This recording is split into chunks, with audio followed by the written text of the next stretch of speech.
Entonces es un súper apretado resumen. ¿Qué vimos en las primeras clases? Fundamentalmente vimos unas aplicaciones de la condensación y primero usamos la teoría de la regla de las fases para reafirmar que la condensación de un vapor puro se produce isotérmicamente, cosa que ustedes ya sabían con el vapor de agua, y después, bueno, trabajamos un poco para desarrollar la teoría de Newsel, que es cómo calcular un coeficiente particular para el caso de una película una placa plana en vertical en el régimen laminar. Desarrollamos todo el modelo y llegamos a una expresión sencilla o más o menos sencilla de cómo calcular un coeficiente pericular medio para toda la placa en función de propiedades físicas, longitud de la placa y diferencia de temperatura. La primera cosa a resaltar una vez más es que, ojo, esto se hace solamente en base a una teoría, o sea, absolutamente teórico, sin ningún tipo de correlación empírica. Vimos algunas propiedades del film, vimos algunas recomendaciones, vimos algunas situaciones en las cuales empezaban a aparecer cómo se levantan algunas de las hipótesis que tomó Newsel, hipótesis 1, que el calor que se transfiere más allá del calor de condensación representado por lambda, hay un poquito más de calor a transferir por el subenfriamiento intrínseco. ¿Qué pasaba con la hipótesis de que no había transferencia de cantidad de movimiento en la interfase líquido-vapor? Bueno, y ahí vimos viendo algunas cosas de cómo mejorar esa teoría. Luego mencionamos la existencia de algunas situaciones en las cuales, aparte del vapor que condensa, hay incondensables, principalmente de aire, y le dijimos que, bueno, que eso afectaba bastante el coeficiente pericular de condensación, bastante significa que lo puede afectar en forma muy importante, llegando, no sé, baja al 19% de que si no estuviera en aire. Después vimos algunas aproximaciones en el tiempo de mejora de modelos o de cálculo de coeficientes, pero ya hay más aproximaciones empíricas y hay muchas otras formas y aproximaciones y en las cuales se va creciendo en complejidad de las expresiones para calcular los coeficientes, logrando mayor grado de representación o de representatividad de lo que sucede. Mostramos una del año 63, que ya tiene más de 50 años, está por cumplir 60, pero bueno, simplemente decirles que hay otras más novedosas, algunas comparaciones, y después empezamos acá lo que hicimos fue postular cómo era la expresión de los coeficientes para distintas geometrías. Yo les comenté que el tubo vertical es lo mismo, la expresión para el coeficiente que el que vieron para pared plana vertical. Después el horizontal, les comenté al pasar que se puede hacer una deducción similar a la que hizo Newsel, pero en lugar de una placa vertical para un tubo horizontal. Bueno, y así fuimos recorriendo distintas situaciones para el cálculo de coeficientes peliculares de condensación, si hay arrastre, si no hay arrastre por vapor, etcétera, etcétera, tubo vertical, horizontal, etcétera, etcétera. Y ahí terminamos nuestra primera parte.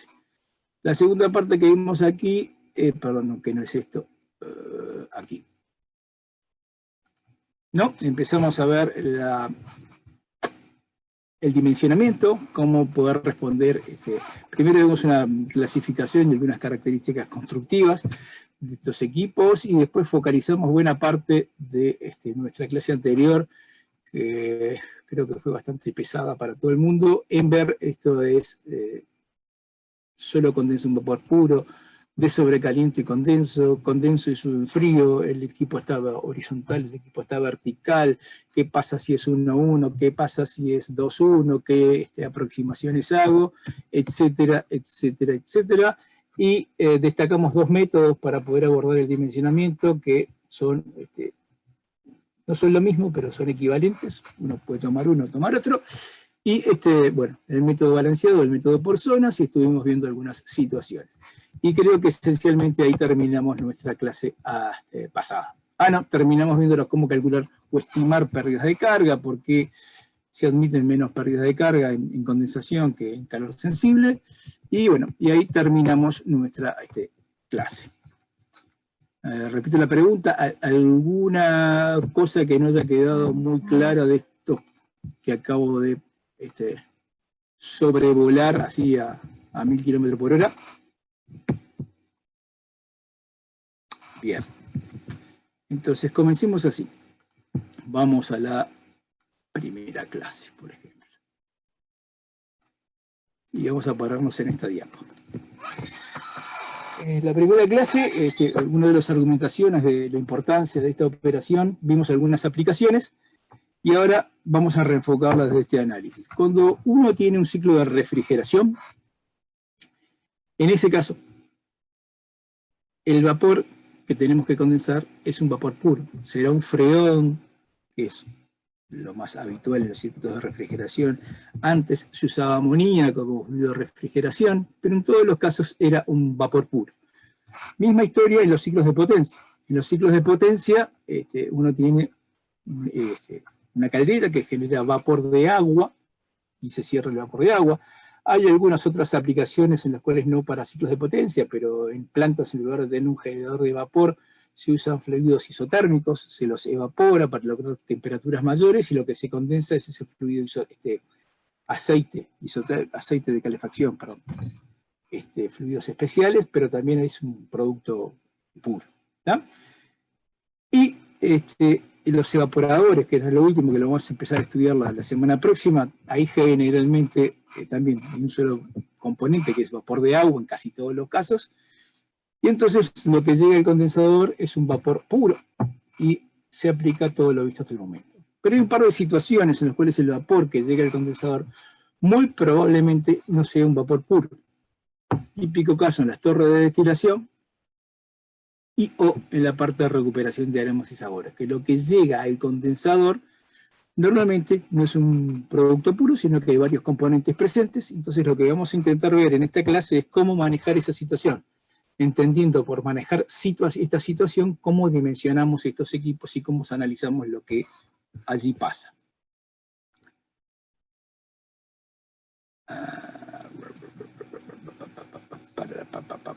Venimos acá. ¿Ok? Entonces, aquí vamos a dedicar la clase de hoy a condensación de mezcla de vapores y no de vapor puro. Entonces, ejemplo habitual, sobre todo para la industria de procesos, en las en empresas o industrias donde hay una destilación. ¿Tá? Acá lo que les presento es un esquema de la unidad de destilación atmosférica de topping de la refinería de La Teja, donde, bueno, lo que allí dice, pero en realidad nuestro centro de interés es este equipo que está aquí. Es el condensador que debe condensar los vapores que salen de la cabeza de la torre. ¿Ah? A eso nos vamos a abocar.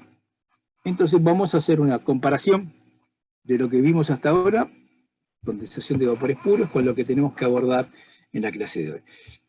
Habían dos puntos cuando se condensaba un vapor puro. Primero, lo que vimos aplicando la regla de las fases, de que era un proceso isotérmico, y ustedes aceptaron, cosa que es correcta, que el potencial medio para aplicar a todo el equipo llamado condensador es la medida logarítmica. ¿De acuerdo? Bueno, ¿qué pasa cuando yo tengo una mezcla de vapores? O sea, lo que tengo que condensar es una mezcla. Primero, el proceso generalmente no es isotérmico, salvo algunos casos que vamos a analizar en la próxima placa. Lo segundo, el potencial térmico para todo el equipo no es el medio logarítmico, o no es el medio logarítmico afectado de un FT. Vamos a ahondar un poquito más y a justificar por qué el potencial medio logarítmico no representa el potencial para la transferencia de calor en estos equipos. Primero vamos a lo que tiene que ver procesos generalmente no isotérmicos. Pues volvemos a echar mano a la regla de las fases. La regla de las fases, el número de grados de libertad, no se los voy a repetir, ya deben estar hartos de escuchar esto. Lo otro que yo también debería estar un poquito cansado, pero se lo voy a repetir, es que en los condensadores normalmente la presión a la que operan es constante, o, como estuvimos viendo en la clase pasada, la pérdida de carga en el condensador tiene que ser menor a 2 psia. Entonces, stricto sensu, la presión no es constante, pero es casi constante. ¿Está? Entonces, pasemos de la situación que estuvimos viendo, de un solo componente, a otra situación, un escalón más, dos componentes. Dos componentes en los cuales los líquidos luego que condensan son miscibles. Entonces tenemos C igual a 2, más 2 son 4, menos número de fases presentes 2, tengo 2 grados de libertad. Un grado de libertad está fijo porque es la presión. ¿Qué significa que tenemos un grado de libertad? Lo voy a reducir a este sistema. Si yo quiero saber, para lo que quiere decir es que necesito conocer una variable más del sistema para que el sistema quede completamente definido. Eso es lo que quiere decir esto de los grados de libertad. Entonces, en el caso específico de la condensación, si yo quiero saber a qué temperatura está condensando, necesito conocer la composición de cada fase, de la fase vapor y la fase líquido. Digo la composición porque, reitero, tengo dos componentes en este ejemplo que estoy analizando. O al revés, si yo fijo las composiciones, sé a qué temperatura está condensando, a qué temperatura se está produciendo el cambio de fase. Bien, veamos ahora cuando en lugar de 2 tengo 30, 40 o 5 componentes. Y hay una tablita que ayuda a resumir todo esto. Fíjense que las únicas que dicen isotérmica son dos situaciones. Las que estuvimos viendo, un vapor puro, por ejemplo agua, o vapores de hexano, o lo que sea puro. Y la otra es cuando tengo dos componentes, pero los líquidos son inmiscibles. Ahí ponen como ejemplo pentano y vapor de agua. Pentano y vapor de agua, el estado de vapor, es una mezcla miscible. O sea, no hay dos fases, pero una vez que condensan, el pentano no es miscible con el agua. Por lo tanto, si aplico la regla de fases, tengo tres fases. La del vapor, más las dos fases líquidas. ¿Ah? Y ahí me queda un solo grado de libertad. Por lo tanto, si la presión está fija en el condensador, la temperatura permanece constante. ¿Ok? Pregunto, ¿quedó claro esto de que cuando yo tengo una mezcla, un vapor que tiene varios componentes, salvo en algunos casos muy especiales, la temperatura no es constante?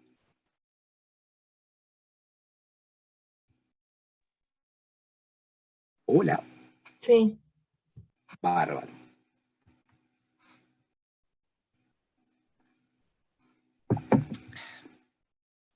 Vamos a volver para atrás. Esto de que el potencial medio para la transferencia de calor no es igual al potencial medio logarítmico. Yo estoy afirmando eso.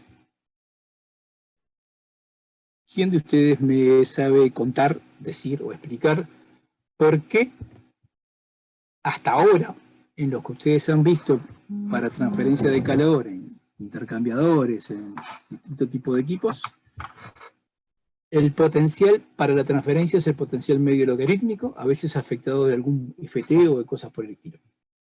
¿Se acuerdan?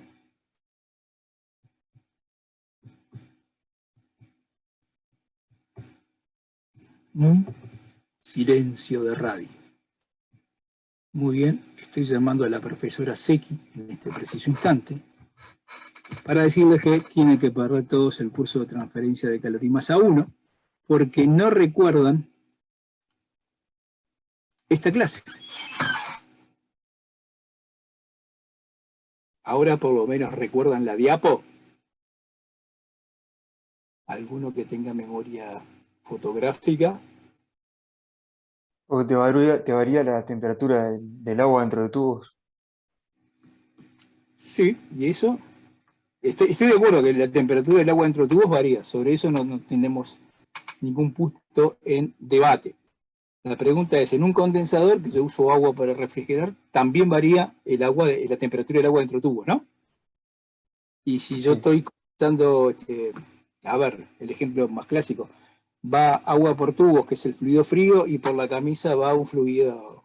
¿No hacías un balance diferencial y después cuando resolvías ese balance te quedaba un delta medio logarítmico?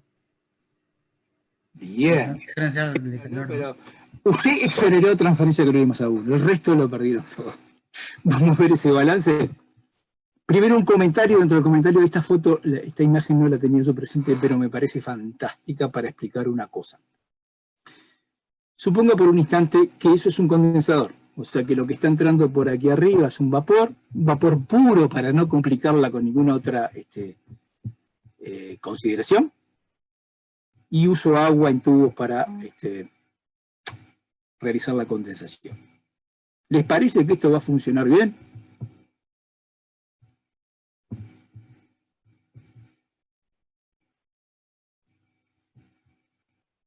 Sí, no, tal vez. No, porque se condensaría líquido y no deja pasar las chicanas. Exactamente. Esto se empezaría a llenar de líquido acá en el fondo. Pasaría un poquito porque entre el bafle y la camisa hay una pequeña luz, pero se me empezaría a llenar de líquido, a subir, y al final me quedan todos los tubos tapados por líquido, ¿no? ¿Cómo se hace? Se emplea este mismo condensador, tal cual está, y lo roto a 90 grados. ¿Se entiende lo de rotarlo a 90 grados? Estas chicanas se giran y entonces el líquido pasa por debajo haciendo un zigzag y ahí puede salir. ¿Quedó más o menos claro esto que acabo de decir? Que rotándolo a 90 grados esto se soluciona. Sí. Sí. Bárbaro. No tenía nada que ver. Un segundo, por favor, que usted me lo crea, tengo que contestar esta llamada, discúlpenme. Solo un segundo.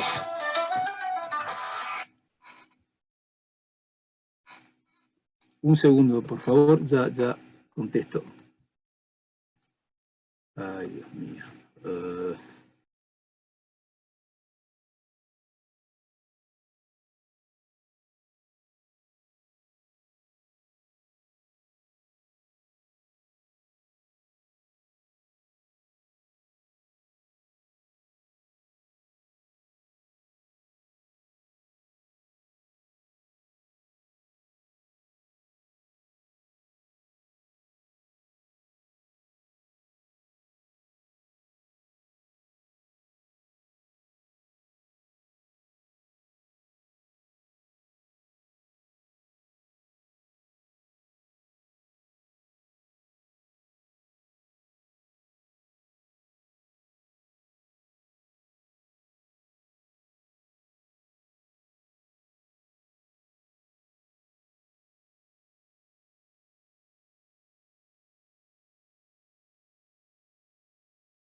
Bueno, ¿me están escuchando ahora?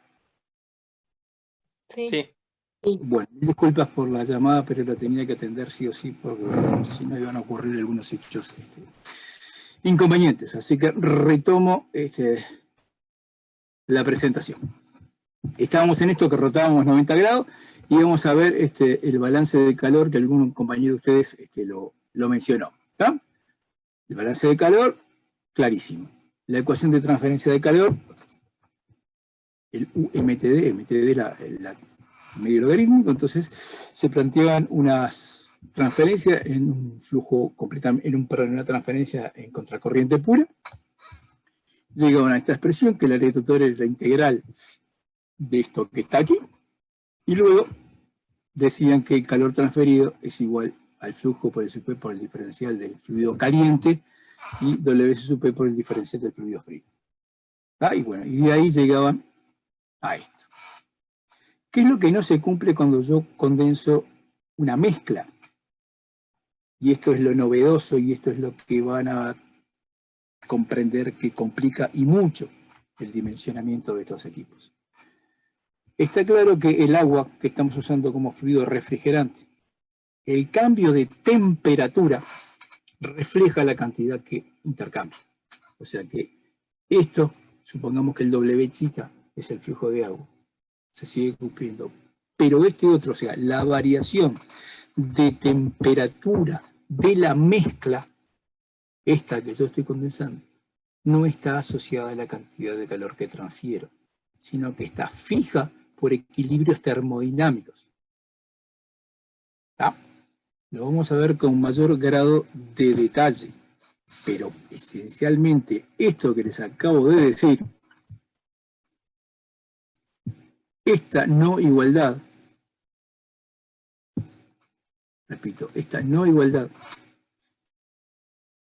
es lo que complica y mucho el dimensionamiento de estos equipos. Y ya lo vamos a ver dentro de 3 o 4 placas. ¿Ah? A ver, primero si se quedó claro esto que yo les transmití, o sea que el cambio de temperatura del lado del vapor, en realidad es la mezcla de vapores que está condensando, no está asociada directamente con la cantidad de calor transferida. ¿Quedó claro eso? O primero hagan un acto de fe, digamos, y créanme que es así. Yo te quería preguntar con el tema de... Porque viste que tenés n miscibles más un invisible. Sí, vamos a decir. No, son n componentes serían, sí, n componentes. N componentes y está, sí. Sí, ahí va, y 2 fases. Está genial, entendí. N más 1. Perfecto. Claro, en ese n más un componente, de los cuales... 2 fases ahí. 3 fases, ¿no? El vapor, 3 fases. más las 2 fases líquidas, pero en ahí realidad... va, el vapor más las 2 fases líquidas, ahí va, sí. Me olvidé pero como tenés, contá la otra fase. ¿Algún otro comentario?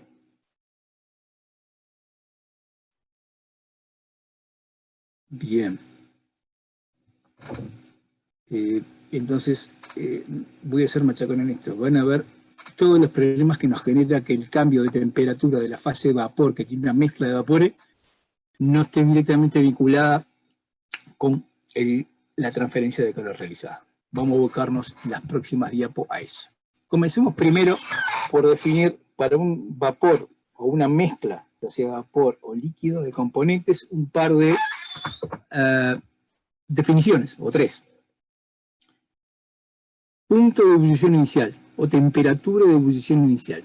Lo que dice es que es la temperatura en la que se genera la primera burbuja de vapor, o entre paréntesis, la temperatura a la cual condensa la última gota de la mezcla. Y el punto de rocío o temperatura de rocío es la temperatura a la que se genera la última burbuja de vapor o la que condensa la primera gota de líquido. Por ahora van definiciones, y la definición de rango de condensación es esa diferencia entre la temperatura de rocío o el punto de rocío y el punto de ebullición inicial. Hasta ahí una definición. Para clarificar la definición, y nada más que para eso, vamos a recurrir a un caballito de batalla, que es la mezcla benceno-tolueno. Que ya se lo deben haber dicho también, lo fantástico que tiene la mezcla benceno-tolueno es que es una mezcla real, de 2 componentes reales, pero cuyo comportamiento es ideal, tanto en la fase de vapor como en la fase líquida. Eso es estupendo. ¿Está? Entonces, la pregunta sería, usted tenga un vapor, en abscisas tengo la fracción de molar de benceno, que es 40% benceno y 60% tolueno. Y hay algún ruido ahí de fondo que no sé de qué se trata, pero no importa. Y supongamos que esos vapores, esa mezcla que tiene 40% benceno, 60% tolueno, está a 110 grados. ¿No? supongamos que yo logro ubicar ese punto que más o menos, si no se me desvió mucho el cursor, estaría por acá arriba. ¿Está? Y lo empiezo a enfriar. Lo enfrío, lo enfrío, lo enfrío, lo enfrío, lo enfrío, y más, a ver, si estoy un poco corrido. Ahí está, gracias, ahora tengo la luminosidad. Lo enfrío, lo enfrío, lo enfrío, lo enfrío, y cuando llego aquí, esa es la temperatura, no sé, de 102, por decir un número arbitrario y sacado ojito, ¿qué va a pasar? Me topo con la línea de equilibrio vapor-líquido. Eso significa que todo este vapor va a empezar a condensar, o sea, me va a aparecer la primera gota de líquido. Esa es la temperatura de rocío. Sigo enfriando esta mezcla, la sigo enfriando, y cuando llego a esta otra temperatura, que será 95,5, invento, ahí voy a condensar la última burbujita de vapor. Y si ahora hago el mismo proceso al revés, tengo una mezcla de líquido, 40% benceno, 60% de tolueno, que está a 85, y la empiezo a calentar.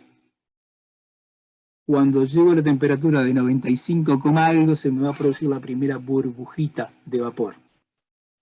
La sigo calentando, la sigo calentando, la sigo calentando, y cuando llego a, ¿cuánto dije? 102, creo que dije, grados Celsius, voy a evaporar la última gota de líquido y se me va a transformar todo en vapor.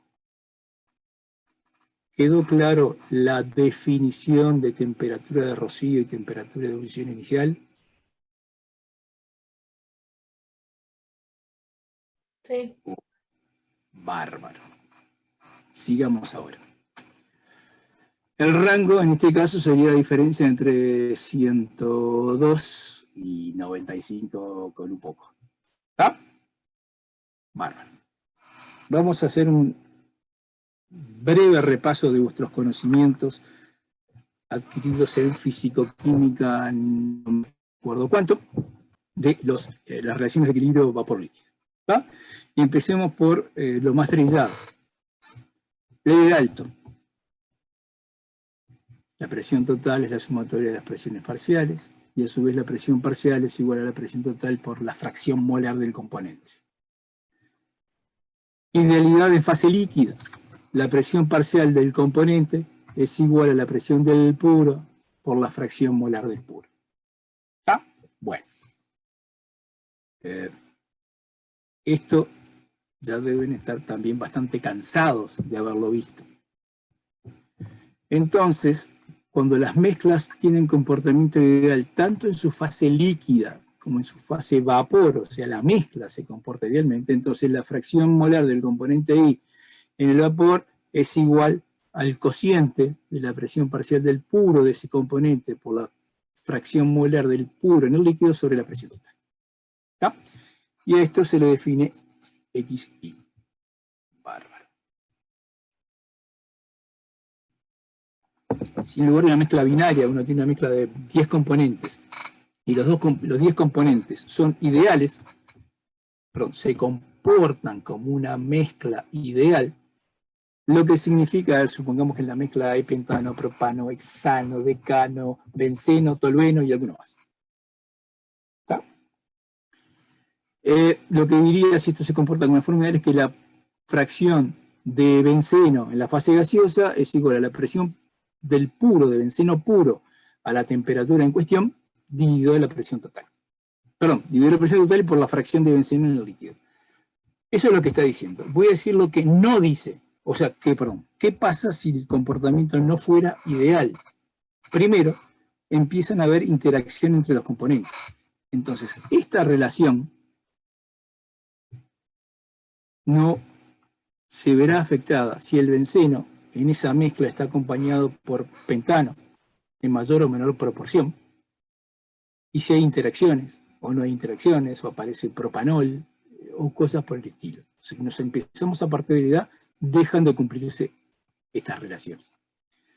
Segundo, un comentario. Uno puede remitir esto a la constante de equilibrio. Primer comentario, o quinto o sexto comentario. La denominada constante de equilibrio no es constante.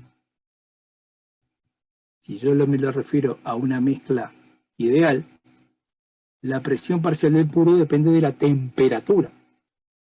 Por lo tanto, la constante K sub i, que es este cociente, no es constante, porque depende de la temperatura. En las mezclas reales, lo que ocurre es que esa constante depende de la temperatura, de los componentes que están presentes, de las interacciones y de las proporciones de los componentes que están presentes. Cuando pasamos a las mezclas de comportamiento real, uno puede llegar a escribir de la misma forma que la fracción en el vapor es igual a la fracción que está en el líquido por una cierta constante, un K sub i, pero ese K sub i deja de ser correlacionada con la presión y pasa a ser correlacionada con la fugacidad. ¿Se acuerdan de físico-química no sé cuánto? Bueno, ahí tienen vuestros conocimientos básicos para abordar estos problemas. Una forma rápida de obtener estas constantes para algunos sistemas reales son nomogramas de este estilo, correlaciones. Uso de los nomogramas porque son didácticamente muy buenos. Acá que están viendo, cada una de estas líneas que ven por acá con rayitas depende de cada componente. Si es butano, si es propano, estos en realidad son para hidrocarburos. Y cómo se usan estas cosas. Y bueno, yo tengo una mezcla de varias cosas, de pentano, propano, que está a la presión de, pongamos que acá son 40 CA, y está a la temperatura de 70 grados, trazo una recta, y voy buscando los componentes, y sobre lo que está allí marcado es la constante de equilibrio para esos componentes.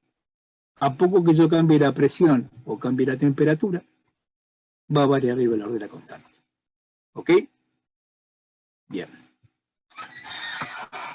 Por ahora, quedó más o menos claro y evocaron vuestros conocimientos de equilibrio líquido-vapor, de las mezclas ideales y de las mezclas reales.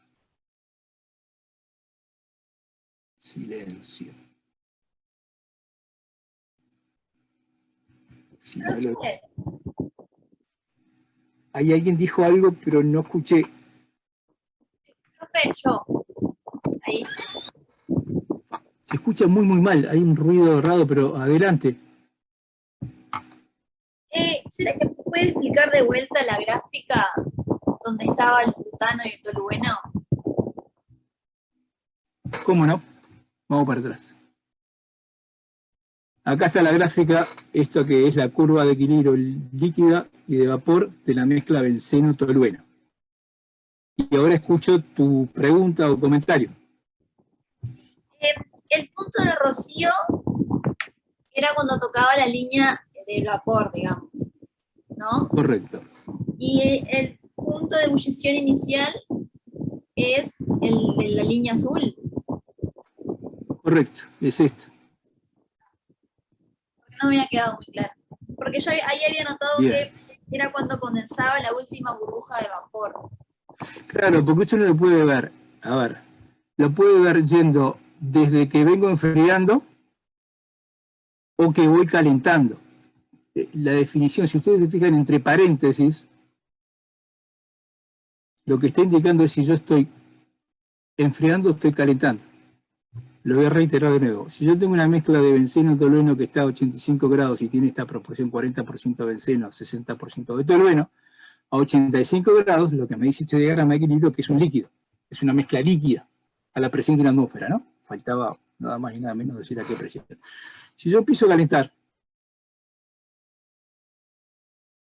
queda claro que la primera burbuja, o sea, a la temperatura en la cual se produce un pasaje de líquido a vapor, es en este punto que es 95 con un poquito. ¿Sí? Si yo sigo calentando, a ver, vamos a asumir en algunos números cuyo objetivo es solamente aclarar. Tengo 100 moles de una mezcla que es 40% benceno, 60% tolueno. ¿Sí? Entonces, cuando la temperatura está por acá por el medio, no sé, 98, van a haber algunos moles que están en la fase vapor tiqui, tiqui, tiqui, tiqui, cuya composición lo sacaría trazando una recta a 98 que está sobre acá, y en el líquido habrá otra composición que están acá, pero lo que está claro es que la suma de los moles que están al estado líquido más los moles que tiene el estado vapor tiene que dar 100, porque yo postulé que arrancaba con 100 moles de la mezcla líquida. Cuando llego acá, y la cantidad de moles que van pasando del estado de vapor van aumentando a medida que me muevo según la flechita del cursor. Cuando llego acá, prácticamente casi todos los moles están en el estado de vapor y me quedaría un pelín de líquido. Entonces, esta temperatura es la temperatura en la cual se evapora la última gota de líquido y pasa a la de vapor. Y después, que estoy acá, empiezo a calentar el vapor y lo transformo en un gas. Si yo vengo al revés, acá se me condensa la primera gota de líquido, o sea que vapor, vapor, vapor, vapor, vapor, llego acá, se produce la primera gota de líquido. Sigo enfriando, aumentando la cantidad de moles que están en el estado líquido, y cuando llego acá, voy a pasar del estado de vapor al estado líquido, la última burbujita de vapor. Entonces, repetida la descripción, más o menos las mismas palabras. ¿Quedó claro a quien me hacía la pregunta y al resto de los presentes? Sí, sí, ahora me quedó mucho más claro. Gracias. Bárbaro. Después yo le decía la pregunta, ¿recordaban esto de fisicoquímica? No me acuerdo, no sé cuánto. Espero que Juan Manuel me ilustre si es que se acuerda fisicoquímica, no sé cuánto, qué número vendría siendo. Probablemente la 101. Bueno, como nadie dijo que lo recordaba, voy a hablar con los docentes de fisicoquímica 101 para que anulen la ganancia de vuestro curso, o sea que cuando vayan a tramitar vuestro título profesional, si no se los dan es porque le está faltando fisicoquímica 101. Avante. Lo que viene a continuación son un par de placas para hacer algunas definiciones que hacen más fácil el manejo de esto llamado dimensionamiento de condensadores. ¿Está?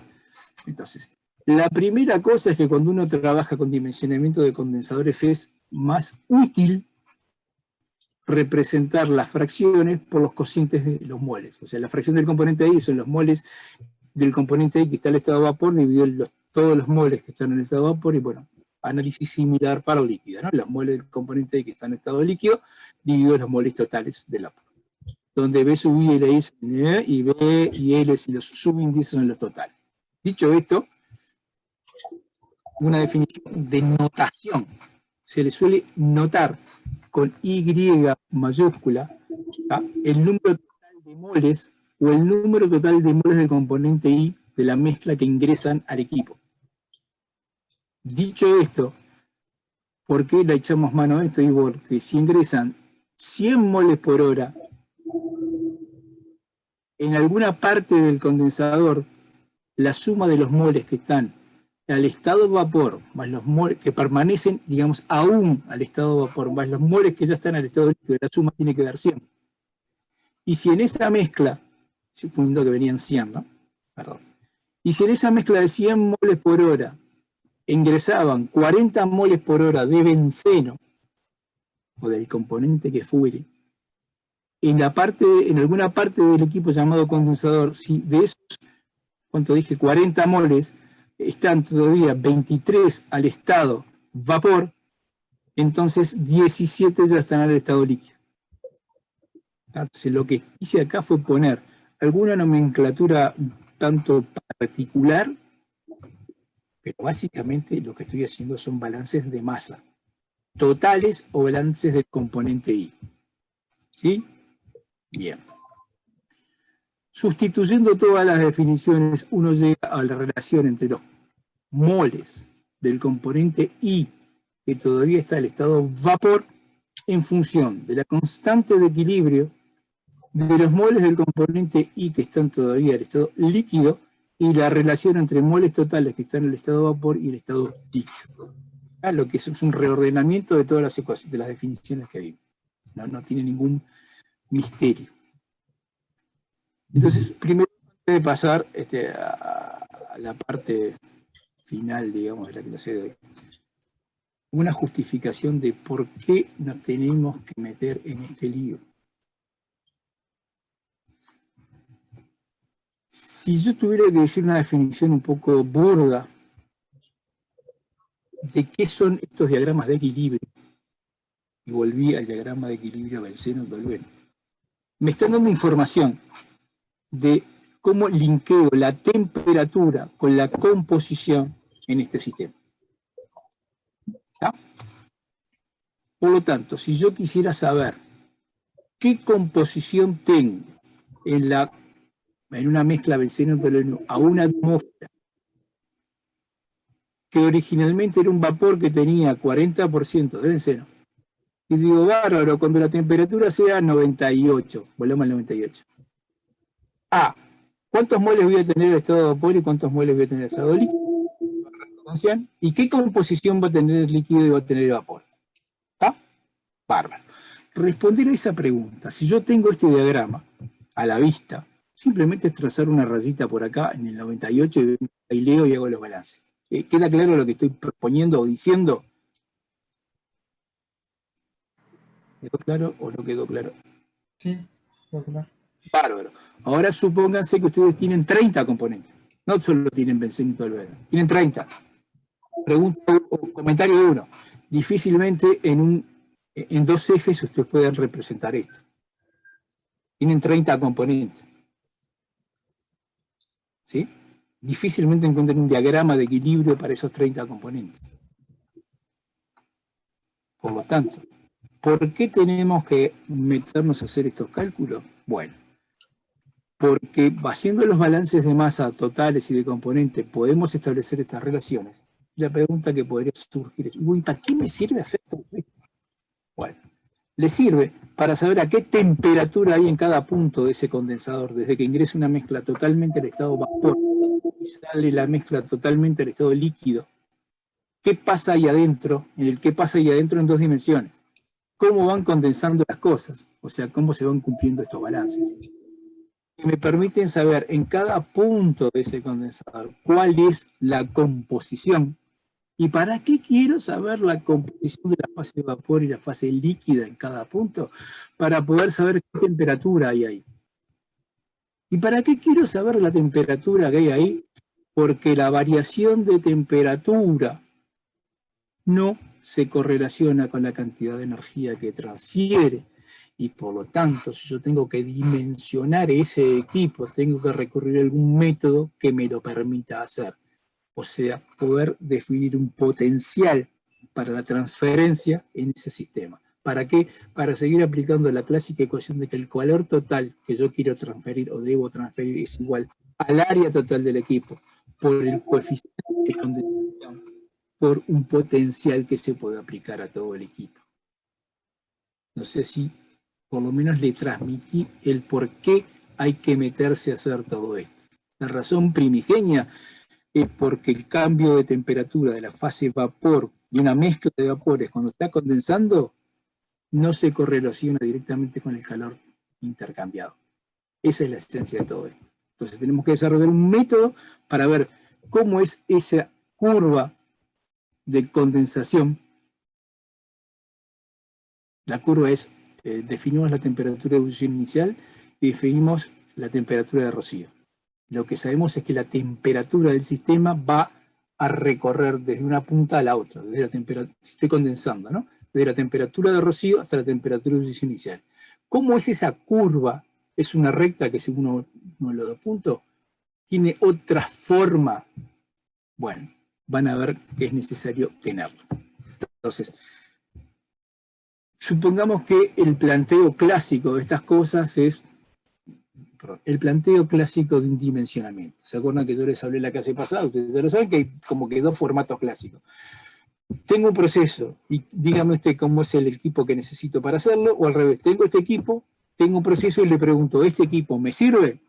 Bueno, entonces vamos a encarar desde ese punto de vista porque es más fácil, porque ya existiendo el equipo uno sabe cuántos tubos tiene, etcétera, etcétera. ¿Tá? Entonces, el planteo en este momento es, tengo una mezcla cuya composición conozco completamente, está a la presión P, puede utilizar para condensar agua, que ingresaría al equipo a la temperatura T1, y el equipo necesitaría saber el área. O sea, el equipo puede cumplir el servicio. ¿Está? Ese es el formato de dimensionamiento. El problema a resolver es idéntico al que estuvimos resolviendo en condensadores la clase pasada, y idéntico a como resolvieron ustedes en transferencia de masa 1 para sistemas similares. Un posible ruta para responder esto son estos 14 pasos a recorrer. Entonces, la forma de recorrer esos 14 pasos va a ser, en lugar diciendo más o menos general todo esto, vamos a tomar un ejemplo concreto y vamos a intentar aplicar los 14 pasos. ¿Ok?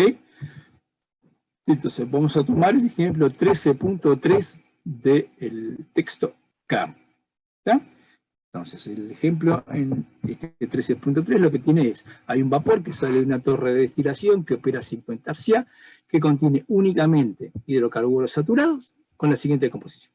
Tiene propano, butano, hexano, heptano y octano, y ingresan 7.000, bueno, no voy a repetir los datos que están en la tabla. Uno conoce la primera columna, la primera columna, que es qué componentes tiene la mezcla y en qué proporción tiene la mezcla. En resumen, entran 95.450 libras por hora de una mezcla de vapores integrada por estos componentes y en estas proporciones. Las otras dos columnas simplemente es, con los pesos moleculares de cada uno, calcular los flujos molares, y una vez que uno tiene todos los flujos molares, que son, según esto, 1136,4, sé la fracción molar, o sea, sé la composición de la mezcla de entrada expresada en fracciones molares. ¿Está? ¿Qué es lo que tenemos que averiguar? Se desea conocer la mezcla, se desea condensar, perdón, qué horrible. Se desea condensar la mezcla en un condensador horizontal 1-2 usando agua de enfriamiento de 80 a 120 grados Fahrenheit. Las caídas de presión serán de 2 psi para el vapor y 10 psi para el agua. Deberá considerarse un factor de incrustación de tanto como mínimo. Y para ello se dispone de un condensador de 1-2 de 33 pulgadas de diámetro interno de la camisa, con tantos tubos de tal WDG, de tal longitud. El haz de tubo se arregla para 4 pases y las chicanas se espacian encima. O sea, tenemos un equipo completamente definido. Y la pregunta es, ¿me sirve para condensar esto? Para condensar estos 95.450 libras por hora de esta mezcla de vapores con esta composición. Vale. Entonces, digamos, como formato didáctico de responder a la pregunta, les dice, bueno, primero vamos a determinar el rango de condensación, después calcular la curva de condensación, después calcular el delta T balanceado, y al final informar sirve o no sirve este equipo. Entonces, pregunta a esta altura de la clase. ¿Está claro cuál es el problema a resolver?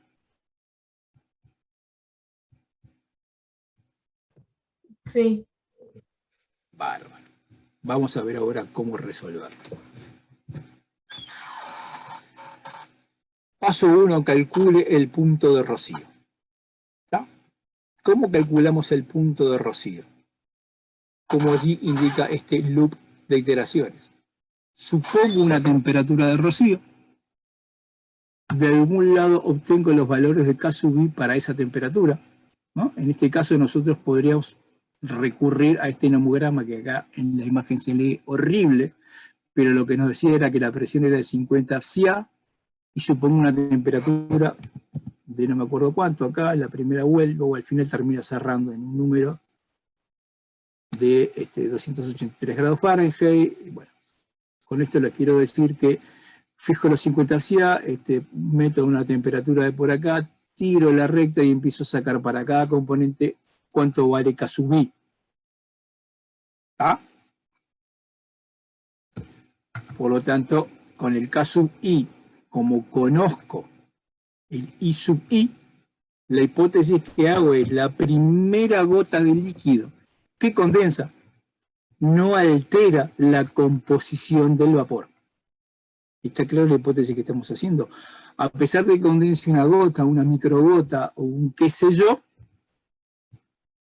no me altere la condensación. Entonces, la concentración en el líquido va a ser la composición del vapor, que es la mezcla de entrada, dividido el K sub I.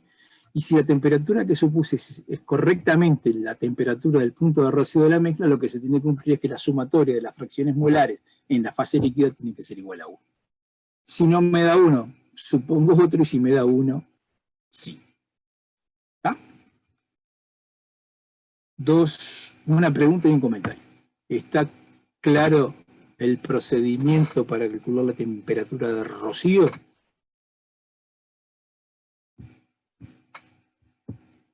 Sí, no, no, sí, sí, no, no, sí. Alberto contesta que sí.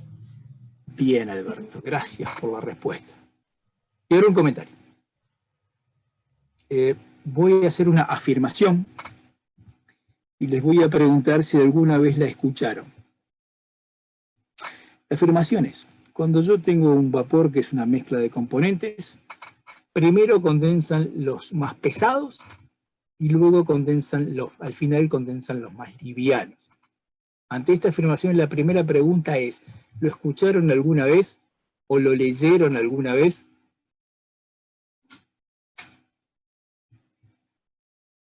No tengo respuestas a mi pregunta. La respuesta puede ser sí o no, es así de fácil, digamos.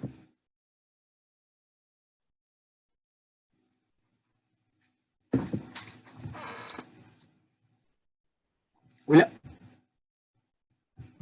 Me suena haberlo escuchado, pero no sé de dónde.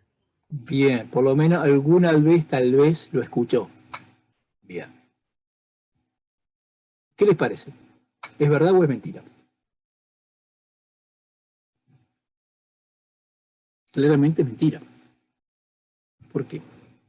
Porque en la primera gota, esta que estamos calculando cuál es su composición al punto de rocío, por la definición, la temperatura de rocío es el cual en una mezcla, en un vapor que es una mezcla de componentes, aparece la temperatura a la cual aparece la primera gotita. Hay, en este caso, tanto octano como propano. ¿Está? Entonces, sencillamente uno ya sabe que eso es mentira. Lo que sí sucede es que en la primera gota se enriquece en los componentes más pesados. O sea, el vapor acá, la fracción molar es 0, tomemos 0,25 en lugar de 0,2499, mientras que en el líquido 0,55. Mientras que en el componente más liviano, en la fase de vapor, la composición de propano es 0,15, mientras que en la primera gota es 0,011, digamos. Tanto, si lo que es cierto es que no es que condensen primero los más pesados y el resto de los componentes queda esperando hasta que no se condense todo el C8, no va a condensar el C7 y así sucesivamente. Eso es falso. Lo que sí es verdad es esto, que se enriquecen en los más pesados. A los más pesados, la primera gota, la proporción es mayor. Digo esto porque, me olvidé de argumentar una de las razones por qué vemos esto de la condensación de mezclas. Porque nos va a servir de marco conceptual cuando veamos más adelante una destilación. Una destilación en principio, uno la puede ver como que calienta una mezcla de componentes que están en el estado líquido para separar los componentes más ricos al estado vapor. ¿Está? Entonces, bueno, esto nos permite hacer una introducción a ese sistema. Dicho esto, vamos a calcular la temperatura de ebullición inicial, cuya mecánica es más o menos parecida. Al calcular la temperatura de ebullición inicial, uno supone que los componentes, casi todos los componentes ya condensaron, o sea, ya están en el estado líquido, por lo tanto, la composición del líquido cuando alcanzo la temperatura de ebullición inicial prácticamente es igual a la composición del vapor primigenio o este vapor que ingresaba a mi condensador. Entonces, en esta, lo que antes era I sub I ahora pasa a ser X sub I, o sea, la composición del líquido es igual a la del vapor que ingresó. Suponga, vaya ese nomograma o alguna otra forma de calcular las constantes de equilibrio, calcule la fracción en el vapor y lo que se tiene que cumplir es que la sumatoria de las fracciones en la fase de vapor tiene que ser 1. Y así y t. ¿Ah? Entonces, básicamente, con esto calculamos la temperatura de ebullición inicial, calculamos el punto de rocío y el rango de esta mezcla van a ser 90,6 grados Celsius o 163 grados Fahrenheit. Entonces voy a repetir lo mismo de otra forma. Esta mezcla que está a 50 CA en este condensador que queremos ver si va a condensar, si me va a servir para condensar, comienza a aparecer la primera gota de líquido a los 283 grados Fahrenheit y va a terminar de condensar completamente a los 120 grados Fahrenheit. ¿De acuerdo? Bárbaro. ¿Qué tengo que hacer ahora? La curva de condensación, que intenta mostrarse en este esquema simplificado del condensador. Cuando ingresa el vapor en esta sección que está acá punteada, que es el punto 0, todo el vapor asumimos que entra a la temperatura de saturación. Podría entrar sobrecalentado y podría salir subenfriado, y ahí le sumamos dos zonas, que es el enfriamiento de un gas o el enfriamiento de un líquido, que a los efectos de manejar esto ya lo sabemos hacer. Porque enfriar un gas o enfriar un líquido, ya lo sabemos cómo hacer. ¿Tá? Entonces, este vapor, en la sección 0, digámoslo así, está todo el estado de vapor y no hay nada de vapor. Pero no hay nada de líquido. Dije mal las cosas. A medida que va condensando, cuando va a salir acá, va a salir líquido a la temperatura de ebullición inicial, que se acuerdan que era 120. Entonces entra vapor a 283 y sale líquido a 120. ¿Está? Lo que está claro es que las proporciones vapor-líquido van a ir variando, desde acá que es todo vapor y nada de líquido, hasta acá que es todo líquido y nada vapor. Y van a ir variando las composiciones de la fase líquida y la fase vapor. Consecuentemente, esto nos da la curva de equilibrio. La curva de equilibrio para este sistema, cómo van variando las relaciones líquido-vapor entre 283 y 120 grados Celsius. ¿Está? Lo que hacemos es partimos este intervalo en pedacitos de temperatura, más apretados al principio, más pequeños los intervalos de temperatura cuando estamos próximos a 283 y más grandes los intervalos cuando estamos cerca de la temperatura de ebullición inicial. Para cada una de esas temperaturas, perdón, usamos estas expresiones que tenemos: la composición en la fase líquida del componente I, reducida de las expresiones que hemos visto antes, y la cantidad de producto que todavía permanece vapor del componente I es todo lo que ingresó al estado de vapor menos lo que ya condensó. ¿Está? Entonces, para cada una de esas temperaturas intermedias, uno recorre esta ruta que le permite calcular a 270, ¿se acuerdan que la mezcla había ingresado todo vapor a 283? ¿Qué fracción está al estado líquido y qué fracción está al estado vapor? ¿De qué? De cada componente de la mezcla. Y ahí resulta una relación B sobre L igual a 4. ¿Ok? Se supone una relación B sobre L. Para la temperatura supuesta, saca el valor de las constantes y ahí calcula todos los parámetros de esa ruta. Bárbaro. Y así lo hace para 270, no me acuerdo, vamos para atrás. Aquí, 270, 250, 230, etcétera, etcétera. Y para cada uno de ellos va a ir sacando la proporción de líquido y de vapor en cada uno de las concentraciones. Después, para cada una de esas temperaturas, sacamos o calculamos las entalpías del líquido y del vapor. Por ejemplo, si queremos saber cuando la mezcla está a 250, cuánto vale la entalpía de el butano a 250 y la presión del condensador, que son 50, si no me acuerdo mal, que es más o menos por acá. Y ahí tienen la entalpía de cada componente tanto al estado líquido como al estado vapor. Como se aprecia del nomograma, las entalpías de los líquidos no dependen prácticamente de la presión, por lo tanto, conocida la temperatura y un punto focal, uno saca para cada uno de los componentes cuál es la entalpía, o la calcula. Y para los vapores, sí, dependen de la presión, pero como en el condensador los procesos se desarrollan a presión casi constante, este punto de aquí permanece constante, y acá va a ir variando en 270, 250 y así sucesivamente. Entonces, perdón, para la temperatura de 270, esta que era uno de los puntos del intervalo, yo calculo la entalpía del vapor, la entalpía del líquido, porque tengo las composiciones de cada una, y el gráfico anterior sé las entalpías de cada uno de los productos, y por lo tanto, tengo la entalpía del vapor y la entalpía del líquido. Va a poner acá, perdón, se ve en la diapositiva que están impresas que esto está circulado en un color, no se debe ver nada, no importa, pero por lo menos acá en la imagen, básicamente usted calcula la entalpía de la fase de vapor, que le da 25.284.000, y la entalpía del líquido, o de la fracción que está al estado líquido, la temperatura de 270, y le da 5.551.500. Por lo tanto, cuando la mezcla pasa de 283, ¿se acuerdan que era la temperatura que ingresaba al condensador?, hasta 270, la cantidad de energía intercambiada son 30.835.000. Hacen lo mismo significa esta iteración, pero para 250.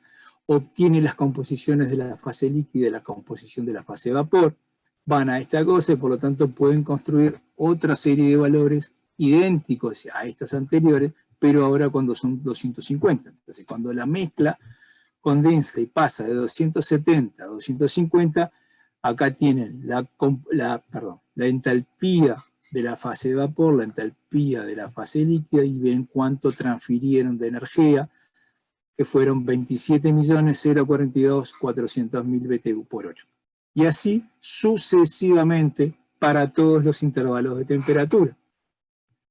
Hecho esto, pueden llegar a una tabla de resumen final, que es para todas las temperaturas en las cuales particionaron el intervalo, saber qué calor se transfirió en cada uno de estos intervalos.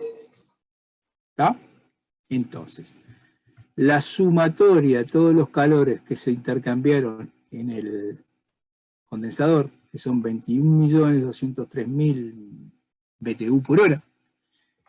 No sé si recordarán, pero en el planteo inicial de la letra, esto lo íbamos a condensar con agua que entraba a 80, pero no queríamos que saliera más de 120. Entonces, simplemente haciendo un balance que el flujo de agua por el C sub P igual a 1 entre 80 y 120, les va a dar acá tienen que calcular el flujo de agua, perdón, me expresé bastante mal. Saben el calor total, saben el delta T del agua, sacan rápidamente el flujo de agua.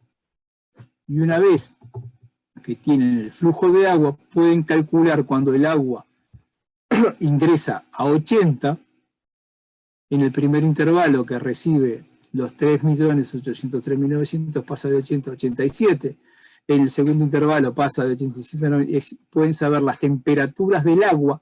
Cuando la mezcla está a 200, la temperatura del agua está a 94,6. ¿Está?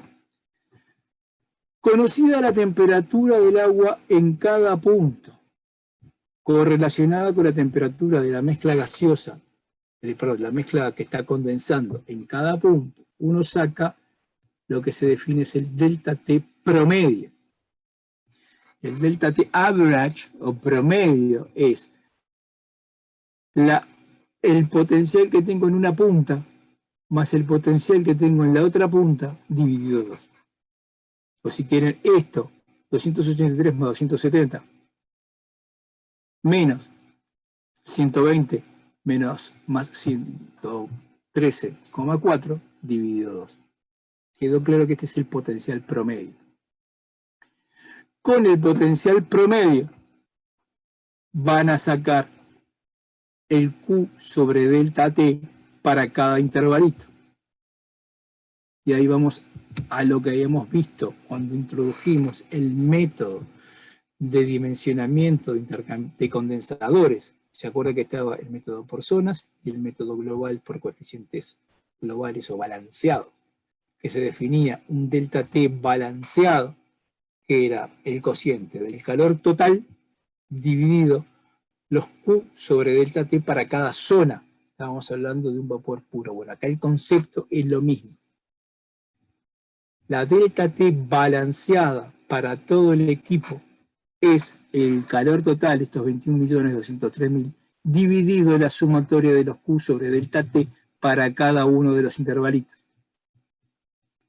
De esta forma, tenemos un potencial aplicable a todo el equipo que se llama delta T balanceado.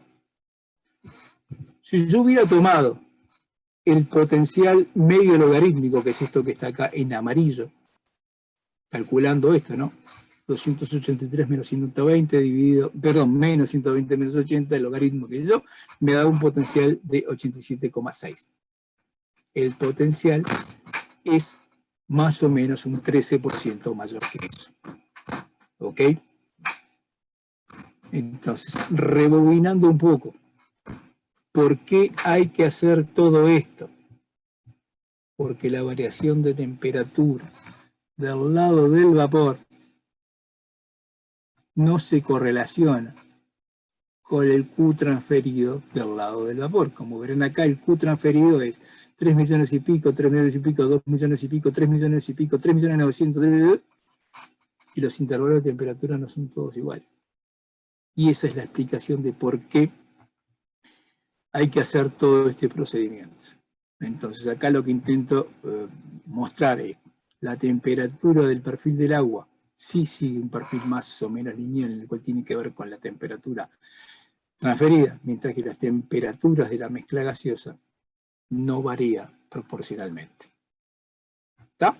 Entonces, eso es el corazón o la razón por la cual el dimensionamiento de la condensación de vapores, que son una mezcla de componentes, arrojan esta dificultad al momento de dimensionar los equipos. Tengo una pregunta. Adelante. ¿Te animás a volver a la tabla? No entiendo muy bien la tercera columna. ¿En qué rango se da ese calor transferido? ¿En qué rango de temperaturas? Por ejemplo, 3.476.500. Sí. En el primer tramo 283-270. Esto podría estar una fila todo más para abajo, ¿no? Porque acá abajo no lo tenés. No sé si fui más o menos claro. A ver, vayamos aquí.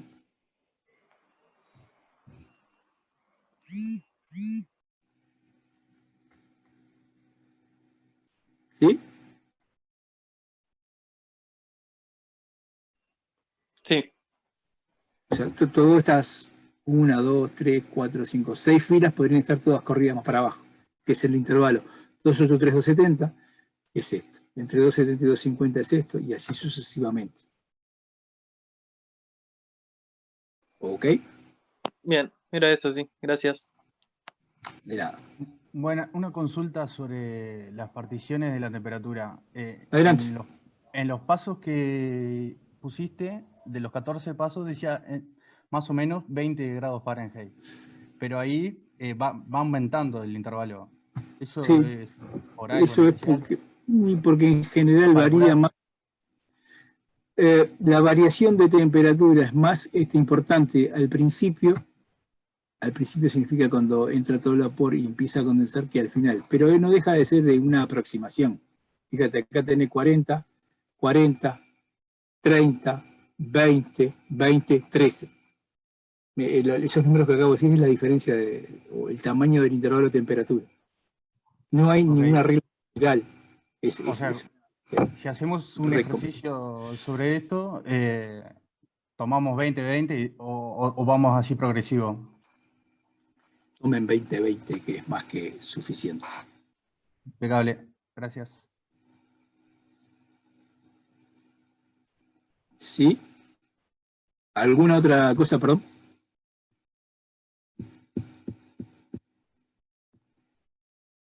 ¿Comentario? Profesor, yo tengo una duda sobre el delta H de la diapositiva anterior que había puesto. Bueno, acá. Esa, sí. Calcula primero la entalpía para el líquido y para el vapor y después la suma. Correcto. A ver, conceptualmente lo que te está diciendo es, cuando la mezcla líquido más vapor, ¿dónde está el dibujito este? Acá.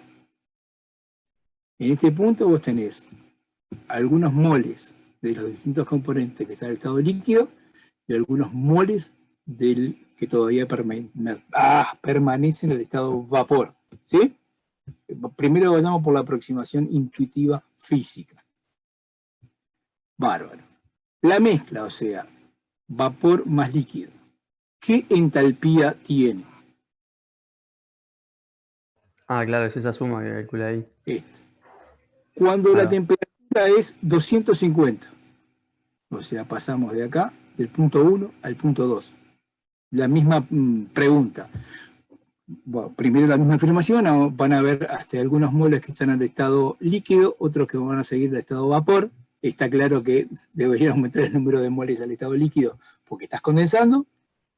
Y nuevamente, ¿cuál es la entalpía de la mezcla líquido más vapor en el punto 2? Acá, perdón. 27.042.400. Cuando la mezcla pasa de 270 a 250, ¿cuánta energía se debe haber transferido en este intervalito de temperatura? Bueno, la cantidad de energía que se transfirió al pasar desde 270 a 250 es 30.835.500 menos 27.042 no sé cuánto, que es la primera fila. O sea, acá tienen las entalpías de la mezcla. Por ejemplo, 270 eran 30.835.500, ¿no? Acá. 30.835.500. A 250, 27 millones, no sé cuánto. Entonces, cuando pasa de acá a acá, transfiere 3.476.000. Y así sucesivamente. No sé si quedó aclarada la duda. Sí, sí, ya entendí. Gracias. Bien. Una vez que uno hace todo este trabajito pesado, primero señalo lo que les mencioné, el potencial balanceado es mayor que el potencial medio logarítmico, o sea, no son iguales, y no hay ningún FT para convertir uno en el otro. ¿Por qué? Y esto es lo que quiero machacarles una vez más. Lo que define, a ver, termodinámicamente por equilibrios, usted sabe que esta mezcla empieza a condensar a los 283 y termina a los 120. Eso es equilibrio termodinámico. Después, ¿cómo es la composición del vapor y del líquido? A 270, eso depende de las composiciones con las cuales entró la mezcla, y el resto es a 270, ¿cómo son las condiciones de equilibrio? Repito una vez más, condiciones termodinámicas. Acá aparecen los K sub I, los que imponen cuánto hay al estado líquido, cuánto hay al estado vapor y qué proporciones y consecuentemente qué composiciones están en el estado líquido, son los equilibrios termodinámicos. Eso es lo que define las composiciones en cada fase y la curva de temperaturas, así como que lo que define a qué temperatura comienza a condensar y hasta qué temperatura condensa. A partir del cual tengo líquido, saturado. Entonces lo que me interesaría sacar más allá de la sopa de cuentas para llegar a responder en este ejercicio 13, no me acuerdo cuánto, de K, nos preguntaba, ¿este intercambiador, este condensador sirve para mi proceso? Me interesaría que se lleven el concepto de esto que estoy diciendo. Cuando usted tiene una mezcla de vapores, el que le comanda o juega un papel importante son los equilibrios. Mientras que cuando el vapor puro también había un equilibrio que era, tengo vapor de benceno puro y va hasta la presión de tanto va a condensar a tal temperatura. ¿Estamos de acuerdo? Lo otro que pasaba que de ahí además la temperatura permanecía constante y no nos teníamos que meter en todo este lío. ¿Por qué? Porque el potencial medio aplicable a todo el equipo era el medio logarítmico que ustedes habían visto en transferencia de calor de masa 1, en cuya demostración, básicamente, la temperatura de los fluidos variaban en función de la cantidad de calor que se transfería. ¿Está? Bien. Resumida toda esta argumentación de por qué nos tenemos que meter en todos estos líos, perdón, vayamos a nuestra pequeña disquisición de calor sensible y calor latente. Calor sensible. Está claro que los primeros moles que condensan a 283 grados en esta mezcla se enfrían luego como líquido hasta 120. Mientras que, abro comillas, los últimos, cierro comillas, moles que condensan a 120 no se enfrían como líquido. ¿Está? Por lo tanto, dicho esto en forma cualitativa, y creo que queda claro, va a haber un calor de subenfriamiento bajo el formato líquido que va a ser mayor a 0, pero menor a que si todo el flujo de vapor pasara de 283 hasta 120. ¿Está? Bueno. La recomendación es haga una aproximación muy gruesa y muy fácil, que suponga que la mitad del flujo de vapor, la mitad de los moles o la mitad de las libras que están ingresando al condensador se enfrían desde la temperatura de residuo hasta la temperatura de ebullición inicial. Y trate de calcular un C sub P medio que represente el C sub P medio de la mezcla de líquido. ¿Está? Bien, ¿cómo encuentro el C sub P medio? Una recomendación bastante habitual es encuentre el peso molecular promedio de la mezcla. ¿Está? Que en este caso es lo que aquí dice. Esto le da en peso molecular promedio de 84. El componente de la mezcla cuyo peso molecular esté más próximo a esto, que en este caso es el hexano, tiene esta propiedad. O sea, tome el C sub P del componente de la mezcla cuyo peso molecular se aproxima más al peso molecular promedio de la mezcla. Y ahora vamos al final de esta ruta, que es, bueno, el área de condensación va a ser el calor total sobre un U, sobre un delta T. Ahora bien, fíjense cómo propone calcular el coeficiente. Propone calcular el coeficiente como si todo el calor que se transfiere fuera por condensación. Entonces se propone calcular el U global de condensación como hasta acá. El del agua dentro del tubo referido a este y un coeficiente de condensación. Y acá viene, a ver, ¿cómo decirlo? Una vuelta de tuerca de cómo calcular o estimar el área total del equipo. A ver, si tienen claro, espero, que los coeficientes periculares de transferencia de calor por condensación son más altos que los coeficientes periculares de transferencia de calor sensible.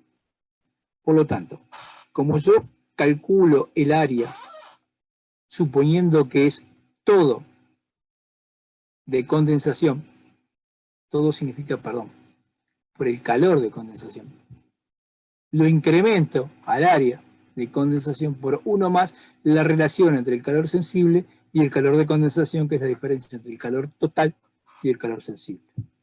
Pero eso sí, calculo un coeficiente de condensación. No voy porque acá ir por zonas sería bastante complicado, porque en la zona donde está condensando, que es todo el equipo en este ejercicio que estamos abordando, en todo ese equipo, en todas las zonas, simultáneamente estoy transfiriendo calor de condensación, porque hay moles que cambian de fase, pero también estoy transfiriendo calor sensible. Entonces, de ahí, esta vuelta de tuerca de calcular todo con un coeficiente de condensación, y después incrementar el área para obtener el área total por esta relación entre los calores sensibles y el calor total. Y haciendo algo parecido para el número total de tubos, el número de condensación puede ser 1 menos la relación entre el calor total y la condensación, y ahí, bueno, vienen las cuentitas de los números que este equipo, ¿te acuerdan que tenía 774 tubos? Vayan, si quieren, algunas transparencias atrás. Ahí tienen el calor sensible, que calculamos hace un par de diapositivas, por ahí atrás, de 4.600.000 y pico. El calor total, que eran 21 millones, no me acuerdo cuánto, lo podían obtener de esta, cuando ponían todas las temperaturas. Esto es el calor transferido total, que era la sumatoria de los calores transferidos en cada uno de los intervalitos estos de temperatura. Y de esta forma llegan a que el número de tubos para la condensación son 604. Calculan el coeficiente de condensación para la bancada de tubos, le da esto. Calculan el coeficiente para el agua dentro de tubos, le da esto. El resultado por un global limpio les da esto. El área de condensación les da esto. El área total limpia requerida les da esto. El área total limpia disponible le da esto. El coeficiente global suyo, ahí se acuerdan que le daban un recomendado de incrustaciones, que ya no me acuerdo cuánto valía, de ahí sacan el área total requerida, entonces el área total sucia requerida supera al área total limpia disponible. Por lo tanto, el equipo funcionaría cuando está limpio, pero no llega al año de funcionamiento. ¿Por qué? Porque pedían una red un coeficiente de incrustación, una resistencia de incrustación, ya no me acuerdo de cuál. Resumen de la clase de hoy y la última de condensación y condensadores. Cuando yo tengo una mezcla para condensar, primero aparece un rango de condensación, o sea, esa mezcla comienza a condensar para una presión dada, la mezcla comienza a condensar a una cierta temperatura, en la cual las primeras gotas de líquido aparecen, y termina de condensar a otra temperatura. La primera es el punto de rocío, la otra es la temperatura de ebullición inicial. Hay un rango de temperaturas que se define el rango como la diferencia entre estas dos temperaturas. En el medio entre esas dos temperaturas, las cantidades de calor que se transfieren en intervalos que uno define de más o menos 20 grados, hay que calcularlas para calcular cómo varía la temperatura desde esa temperatura de rocío hasta la temperatura de ebullición inicial, para poder calcular un delta T average, para poder calcular el potencial medio balanceado para todo el equipo. Una vez que uno tiene todo eso, después vamos a alguna forma de suponer que todo el calor se transfiere por el mecanismo de condensación, a pesar que hay calor de su enfriamiento intrínseco más calor de condensación. Y ahí hay una sugerencia de cómo manejar esto. Bueno, y después viene la comparación de las áreas disponibles limpias con la sucia, o la resistencia disponible, o cosas parecidas a eso. Pregunta entonces, ¿dudas de lo que vimos en la clase de hoy o en clases anteriores? No, profe, yo te iba a decir que la última diapositiva que tenés no la tenemos nosotros.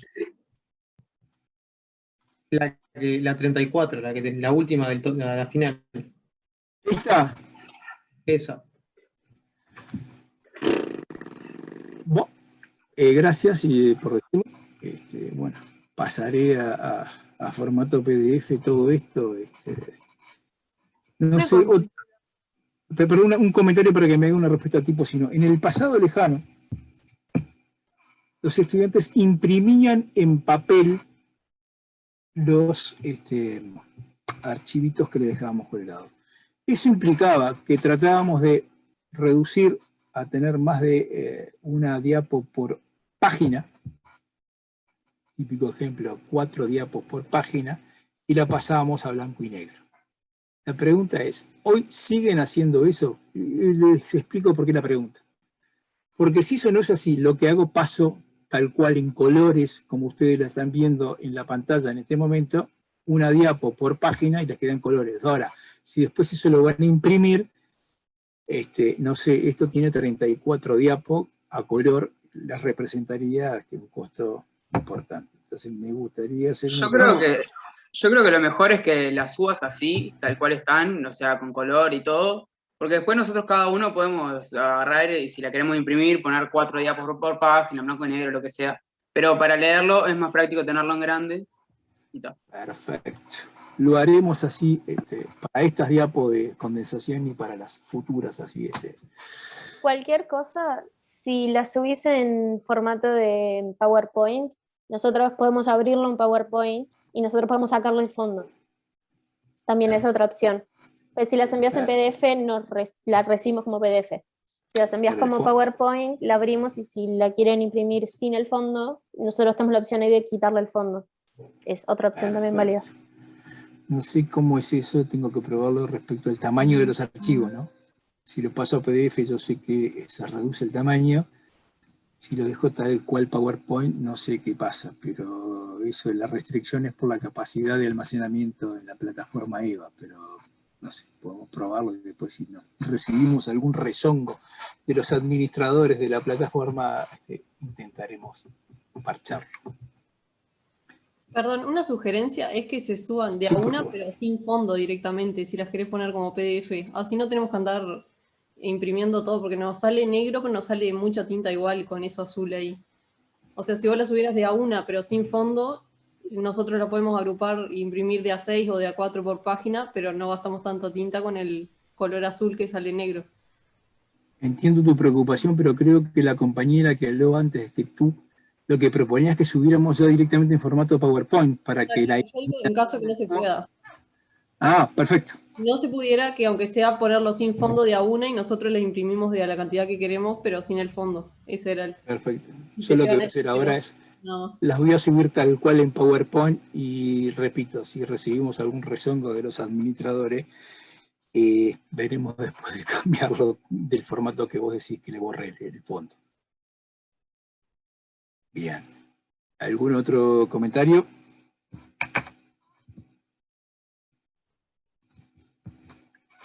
Hola, ¿podrías volver a explicar la parte de la corrección del área?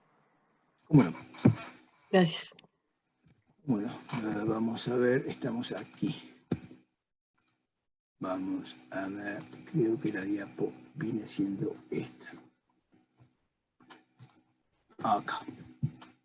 Arrancamos con esto. Fíjate cómo te propone el método, este método de Kern, calcular el área. No se están viendo las diapositivas. Ah, porque yo no puse compartir pantalla. Qué torpeza de mi parte. Gracias por avisarme. Compartir pantalla. Venir acá, compartir. Bien, estupendo. ¿Se ve ahora? Sí, sí. Perfecto. Entonces, decía, el objetivo de esto es calcular el área requerida para condensar todas esas libras por hora de esta mezcla de componentes cuya mezcla estaba especificada. Entonces, fíjate cómo es el paso 1, lo que sugiere hacer Kern. Calcula primero un área de condensación. Ahora, cuando va a calcular el área de condensación, fíjese en la expresión que está ahí. Es el Q total, el calor total intercambiable del equipo, dividido este balanceado, este potencial balanceado que nos gastamos, nos dio tanto trabajo calcular, y por un U de condensación. ¿Está? Entonces, conceptualmente lo que está diciendo esta expresión es que supongo que todo el calor total, que en realidad, como yo les mencioné, es una suma de dos calores, un calor de subenfriamiento intrínseco y un calor realmente de cambio de estado. ¿Sí? Entonces, lo que te propone es calcule un área de condensación usando el calor total y atribuido a un coeficiente de condensación global. Calculando el coeficiente de condensación global, como aquí dice. El H, el coeficiente pelicular del lado del vapor, es un coeficiente de condensación. ¿Está? Ahora bien, sabemos que el área total que voy a requerir en ese equipo va a ser mayor que el área que yo calculé, porque el área que yo calculé, lo calculé suponiendo que todo el calor se transfería por el mecanismo de condensación. Entonces lo que propone acá es, bueno, ¿sabe qué? Esa área de condensación que usted calculó que suponiendo todo el calor se transfería con el U de con un U global de condensación, bueno, mire, súmele, es 1 más esta fracción. ¿Qué fracción del calor, qué relación hay entre el calor de subenfriamiento y el calor de condensación? Súmele esa relación. No sé si ahora quedó un poco más claro lo que me preguntaba la compañera. Sí, sí, ahora sí. ¿Y el calor de su enfriamiento, cómo lo calculamos? ¿Cómo no? Con esta super fórmula que yo les decía. Algunos, los primeros moles se enfrían desde 283 a 120 y los últimos moles no se enfrían nada porque condensan a 120. ¿Tá? Entonces, pues, vamos a hacerlas fácil. Tomemos la mitad, el 50% del flujo total dividido por un CSUP adecuado, donde el CSUP adecuado estaba acá explicado con el peso molecular promedio y el componente cuyo peso molecular se parezca más al promedio. ¿Alguna otra duda? No, ahora sí me quedó claro. Muchas gracias. Bárbaro. ¿Alguien más tiene algún comentario, pregunta, duda? Yo tengo una duda, perdón, Adelante. es un poco más atrás. Después de que Dime. calculaste la entalpía, no me quedó claro porque no veo bien en la diapositiva porque está un poco chica yo en mi hoja. ¿Cómo llegás a después calcular ese delta T para poner en la gráfica? Después ese paso no lo entendí bien. Vamos a ver. Vayamos a este paso. Hasta acá, en este paso, lo que hacíamos era... Bueno, vamos al anterior, si quieres. Vamos acá. Bueno, ¿qué le pasa a esto? Bueno, ahí. Acá.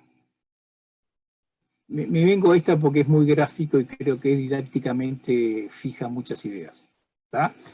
Lo que te representa acá es que en el intervalo igual a 0 está todo, la mezcla, como vapor a 283 grados Fahrenheit. Este 283 es la temperatura de rocío para la mezcla que estuvimos calculando.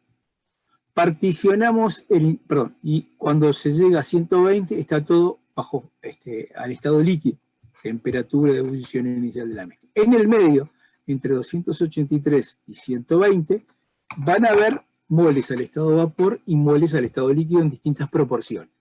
¿Tá? Entonces lo que sugieren es, bueno, parta el intervalito en estos pedacitos, recorra todas estas formuletis de forma de saber la composición del líquido y la composición del vapor para cada una de las temperaturas intermedias, o sea, cuántos moles están al estado líquido, cuántos moles están al estado de vapor para cada componente.